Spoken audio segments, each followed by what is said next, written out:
사랑하는 성도 여러분, 느헤미야 8장은 성경 안에서 매우 중요한 순간을 기록하고 있습니다. 성벽은 마침내 재건되었습니다. 완성되었습니다. 외부의 대적도 내부의 문제도 넘어섰습니다. 위기는 지나갔습니다. 그러나 느헤미야는 알고 있었습니다. 성벽이 완성되었다고 공동체가 완성된 것은 아니다. 성은 세워졌지만 아직 사람의 마음은 세워지지 않았습니다. 무너진 도시는 50일이면 일으킬 수 있었지만 무너진 영혼은 50일로 온전히 세울 수 없었습니다. 그래서 오늘 느헤미야 8장은 이스라엘 공동체가 다시 하나님의 말씀 앞으로 돌아오는 그러한 장면을 기록하고 있습니다. 여러분, 부흥은 건물이 세워지는 것으로 시작되지 않습니다. 조직이 정비되는 것으로도 완성되지 않습니다. 사역이 활발해지는 것으로만 이루어지는 것이 아닙니다. 하나님의 백성이 말씀 앞에 서는 순간, 그 순간이 바로 부흥의 시작입니다. 그러니까 오늘 본문은 부흥의 원리, 공동체 회복의 원리, 그리고 우리의 신앙이 다시 살아나는 길이 무엇인지를 우리에게 보여줍니다. 1절을 보십시오. 1절에 보면 이스라엘 자손이 자기들의 성읍에 거주하였더니 일곱째 달에 이르러 모든 백성이 일제히 수문학 광장에 모여. 모든 백성이 수문학 광장에 모였다. 여기서 일제히라고 하는 이 중요한 단어, 저는 이 단어가 제 눈에 확 들어왔습니다. 여러분, 이 모든 사람이 일제히, 그러니까 남자만 모인 것도 아니요, 어떤 특정한 사람만이 모인 것이 아니라 여자와 아이들, 그리고 읽을 수 있는 모든 사람들이, 공동체 전체가 말씀 앞으로 나왔다는 것입니다. 여러분, 이 예배라는 것은 일부의 일이 아니라 하나님 백성의, 모든 백성의 일이라는 사실입니다. 그리고 놀라운 것은 그들이 무엇을 요청합니까? 에스라에게 율법책을 가지고 오라. 2절에 보면 에스라에게 여호와께서 이스라엘에게 명령하신 모세의 율법책을 가져오기를 그들이 청했다라는 것입니다. 그러니까 지금 말씀을 선포하기를 요구한 것은 누구였습니까? 백성들이었습니다. 여러분, 어떤 때 우리에게 부흥이 찾아올까? 부흥은 언제 시작되어질까? 바로 하나님의 백성이 말씀을 요구할 때입니다. 그러니까 목회자라고 하는 어떤 특정한 인물이거나 누군가가 아니라 하나님의 백성들이 이 말씀이 없으면 우리는 살 수 없다라고 외칠 때 바로 부흥은 시작되는 것입니다. 반대로 교회는, 이 말씀이 사라지면 교회는 죽습니다. 가정도 마찬가지입니다. 우리 가정에 말씀이 사라지면요, 우리의 가정에 아무리 재정적으로 편안하고 아무런 문제가 없는 것처럼 보여도 하나님의 말씀이 사라지면 그 가정은 무너집니다. 개인의 신앙도 마찬가지입니다. 하나님의 말씀이 없을 때 그 삶은 방향을 잃기가 쉬운 것입니다. 3절을 보십시오. 수문학 광장에서 새벽부터 정오까지 남자나 여자나 알아들을 만한 모든 사람 앞에서 읽음에 뭇 백성이 그 율법책에 귀를 기울였는데 6시간 동안 새벽부터 정오까지 말씀을 듣습니다. 그들이 강제적으로 들은 것도 아니었습니다. 그들이 지루함을 느끼는 것도 아니었습니다. 그들은 말씀에 목말랐습니다. 여러분, 오늘 우리가 스마트폰을 6시간 보는 것 얼마든지 볼 수 있을 것 같습니다.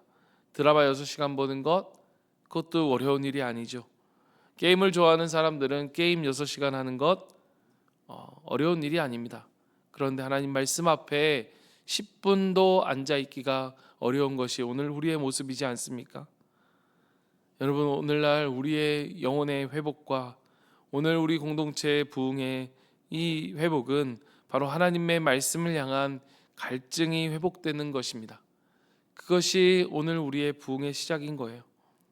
오늘 말씀 앞에 머무는 것, 우리가 10분, 20분, 그리고 30분 계속해서 더욱더 하나님 말씀 앞에 머무는 것, 그 말씀 앞에서 오래 머물 수 있는 영혼이 되어지는 것이 바로 우리의 삶이어야 하고 또 하나님의 부흥을 갈망하는 우리의 모습이어야 하는 것입니다.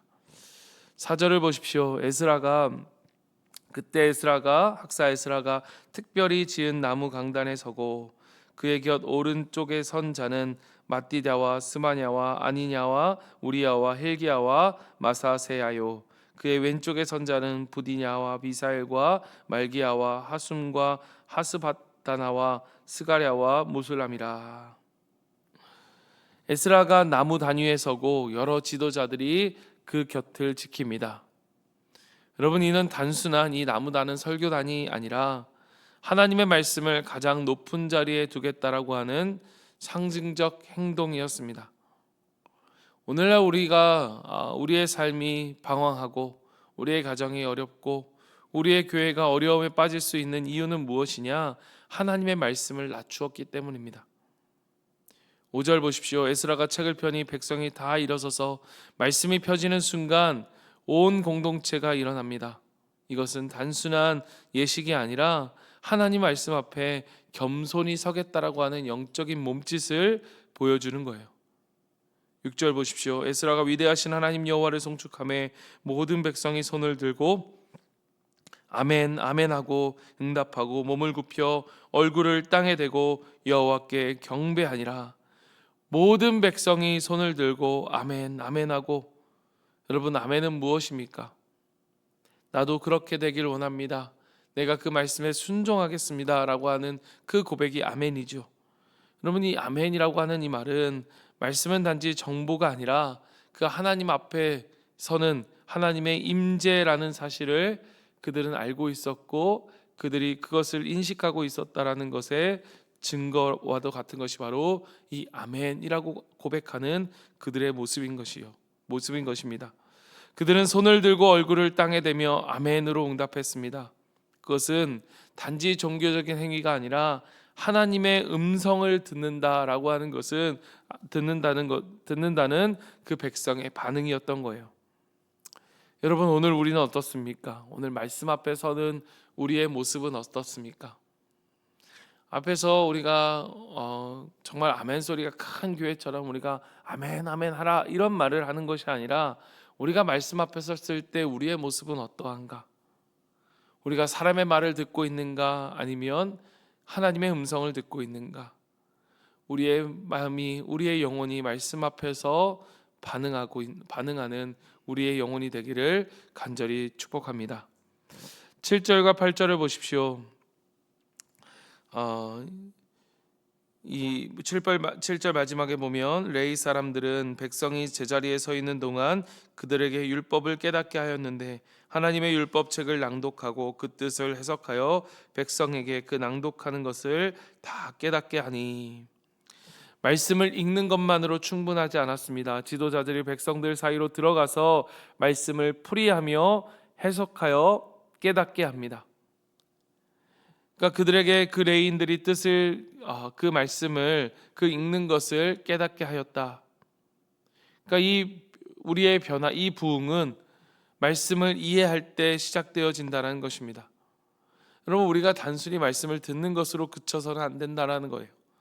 오늘 우리가 말씀을 듣는 것이 아니라 우리의 마음으로 이해하고 우리의 마음으로 받아들이고 그 말씀이 단지 우리의 귀를 스쳐가는 것이 아니라 우리의 삶에 스며들어 우리의 삶 속에 들어올 때에 우리의 삶에 진정한 부흥이 시작되어지는 것, 정말로 우리 가운데 들려지는, 그냥 내 귀에 들려지는 말씀만이 아니라 오늘 그 말씀이 우리의 심령 가운데 새겨져 그 말씀을 붙들고 살아가는 우리의 모습인지, 오늘 우리가 구해야 될 것이 있다면 오늘 사도 바울이 에베소서 1장의 17절에 말하는 것처럼 그 깨달음의 영, 정말 우리의 말씀이 귀에서 우리의 심정으로, 우리의 머리에서 우리의 가슴으로, 또 우리의 가슴에서 발로 내려져 오는 그러한 진정한 깨달음이 우리 가운데 있기를 우리가 간절히 구해야 할 것입니다. 9절을 보십시오. 백성이 말씀을 들으며 울기 시작합니다. 그들이 왜 울었습니까? 여러분, 하나님의 말씀 앞에 서면 그 하나님의 거룩함이 보이는 거예요. 그 하나님의 빛 대신 하나님 앞에서 자신의 연약함, 자신의 죄악이 보이기 때문입니다. 말씀은 빛이요, 말씀은 거울입니다. 말씀은 우리에게 있어서 어떤 면에서 칼과 같습니다. 우리의 골수를 쪼개기도 하는, 우리의 영혼을 쪼개기도 하는 그런 날카로운 칼과 같다는 거예요. 오늘 우리 가운데 이 빛이 비춰지고 우리의 마음 가운데 깊이 이렇게 얹혀져 있는 그러한 먼지가 드러나고 죄를 깨닫는 이러한 회개의 걸음은 바로 우리가 하나님 앞에서 누리는 부흥의 출발이요 은혜의 첫걸음이라는 사실을 여러분 기억하시길 바랍니다. 오늘 말씀 앞에서 우리의 영혼이 하나님 앞에 반응할 수 있는 우리의 삶이 되기를 간절히 바랍니다. 10절과 12절을 보십시오. 그렇게 회개가 시작되어질 때에 어떠한 일이 일어납니까? 놀라운 것은 백성이 울고 있는데 느헤미야와 에스라가 이렇게 말한다는 것입니다. 10절을 보십시오. 또 느헤미야가 그들에게 이르기를 너희는 가서 살찐 것을 먹고 단 것을 마시되 준비하지 못한 자에게는 나누어 주라. 이날은 우리 주의 성일이니 근심하지 말라. 여호와로 인하여 기뻐하는 것이 너희의 힘이니라. 아멘. 9절 마지막에 그들에게 울고 있는 그들에게 울지 말라고 이야기합니다. 왜냐? 하나님이 우리 가운데 빛을 비추시는 이유, 말씀을 통해 그 날카로운 진리의 말씀이 우리의 영혼을 쪼개고 우리의 심령을 쪼개는 이유가 무엇입니까? 그저 단지 우리로 하여금 죄책감에 빠지게 하는 것이 아니라 하나님의 은혜로 돌아오라는 초대이기 때문이에요.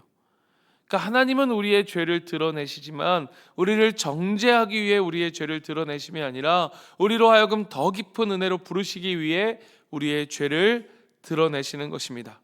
그렇기에 그 말씀이 온전히 선포되어지는 날은, 우리에게 진정한 회개가 이루어지는 그 날은 단지 울음의 날이 아니요 진정한 기쁨의 날이라는 사실입니다. 사랑하는 성도 여러분, 오늘 우리의 영혼이 하나님 앞에 진정으로 울음을 통해서, 하나님 앞에 진정한 회개를 통해 우리에게 주시는 진정한 기쁨을 회복하는 우리의 모든 심령들이 되기를 간절히 바랍니다. 13절과 17절에 이르면 다음 날 백성의 지도자들이 다시 모여서 하나님의 말씀을 연구하는 장면을 우리는 볼 수 있습니다. 그러다가 그들이 무엇을 발견하느냐? 그 율법에서 초막절 규례를 발견합니다. 초막절이라는 것이 있구나 라고 하는 것을 말씀 속에서 그들이 깨닫고 그들이 즉시 그 초막절을 지키며 순종합니다. 초막을 짓고 광장에서 예배하며 하나님이 광야에서 보호하신 은혜를 그들이 기억하고 있습니다. 그러면서 17절을 보십시오. 사로잡혔다가 돌아온 회중이 다 초막을 짓고 그 안에서 거하니 눈의 아들 여호수아 때로부터 그날까지 이스라엘 자손이 이같이 행한 일이 없었으므로 이에 크게 기뻐하며, 스룹바벨 시대 이후로 이러한 기쁨이 없었다. 여러분, 이러한 기쁨은 언제 찾아오는 것입니까? 하나님의 말씀을 발견하는 것으로 끝나는 것이 아니라 발견한 하나님의 말씀대로 즉시 순종할 때 그 기쁨이 우리에게 찾아온다는 거예요. 여러분, 이 기쁨은 단지 깨달음의 기쁨, 그 감정에서 오는 기쁨이 아닙니다. 여호와가 우리의 힘이시다라고 하는 이 기쁨은, 진정한 기쁨은 말씀을 순종하는 데서 온다라는 거예요. 그 온 공동체가 오랫동안 잊혀졌던 그 하나님의 말씀을 다시 실천하며 부흥을 경험하고 있는 장면입니다. 말씀을 마치겠습니다. 여러분, 성벽을 세우는 일 너무너무 중요합니다. 그러나 그 성벽을 세우는 일보다 더욱더 중요한 것은 바로 하나님의 말씀으로 사람을 세우는 일입니다. 그들이 다시 하나님 앞에 섭니다. 8장은 우리에게 무엇을 보여줍니까?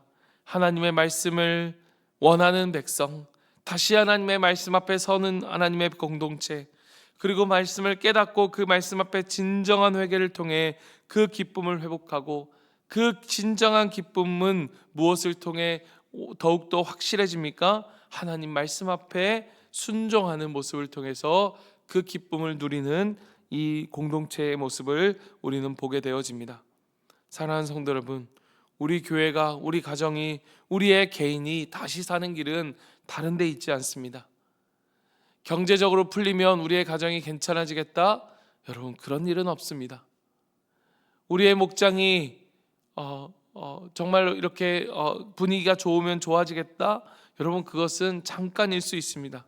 그러나 궁극적으로 우리의 영혼이, 우리의 가정이, 우리의 목장이, 우리의 교회가 다시 살아나는 길은 하나입니다. 무엇입니까? 하나님 말씀 앞에 서는 거예요. 그 말씀이 회복되어지는 것입니다. 사랑하는 성도 여러분, 말씀이 잃어버린 자리에 다시 말씀을 펼치십시오.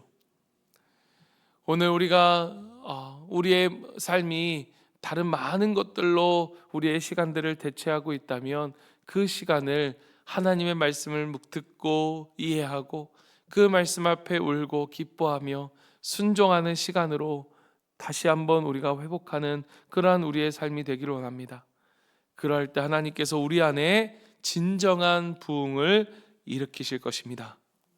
오늘 말씀을 우리가 기억하면서 함께 기도하며 나아가기를 원합니다. 여러분, 오늘 우리가 다시 한번 주님의 말씀 앞에 서기를 결단합시다. 하나님 아버지, 내가 정말 다른 것들로 내 마음을 뺏기지 않겠습니다. 수많은 것들, 우리 스마트폰, 또 우리가 이 세상이 우리에게 반드시 해야만 한다 말하는 여러 가지 것들로 우리의 마음을 뺏깁니다. 하나님 아버지, 그렇게 하지 않겠습니다. 하나님 말씀 앞에 서겠습니다. 하나님 말씀으로 하루를 시작하겠습니다. 하나님 말씀 앞에 머무는 그 시간이 우리에게 생명과 같음을 하나님, 우리가 이 시간 고백하며 나아가오니 우리 안에 이 말씀을 사모하는 갈급함을 회복하게 하여 주시고, 말씀을 깨닫고 우리로 하여금 진정한 회개 속에 기쁨을 누리게 하시고, 그 하나님의 말씀을 순종함을 통해 온전한 기쁨을 회복하는 우리의 삶이 되게 하여 주시옵소서. 우리의 가정, 우리의 목장, 우리의 교회가 말씀으로 다시 세워지게 하여 주시옵소서.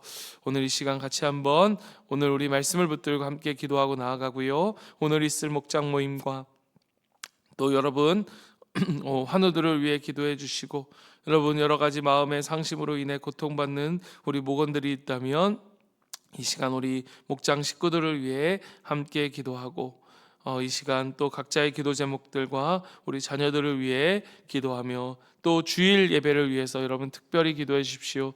우리 주일 예배가 온 세대 연합 예배가, 이 온 세대 예배가 정말로 하나님께 기쁨이 되는 예배가 되어지고, 말씀을 통해 우리 자녀들과 우리 모두가 오늘 이 에스라, 이 느헤미야의 모든 백성들이 에스라와 함께 하나님 말씀 앞에 선 것처럼 모든 세대가 하나님 말씀 앞에 서는 귀한 아버지 부흥의 그러한 시간들이 될 수 있도록 은혜 달라고 우리 이 시간 같이 한번 기도하며 주님 앞에 나아갑니다. 기도하겠습니다. 사랑의 하나님 아버지, 감사합니다. 주님의 은혜 앞에 서기로 원합니다. 주님 말씀 앞에 서기로 원합니다. 아버지, 우리가 유튜브를 보는 것은 너무나 쉽고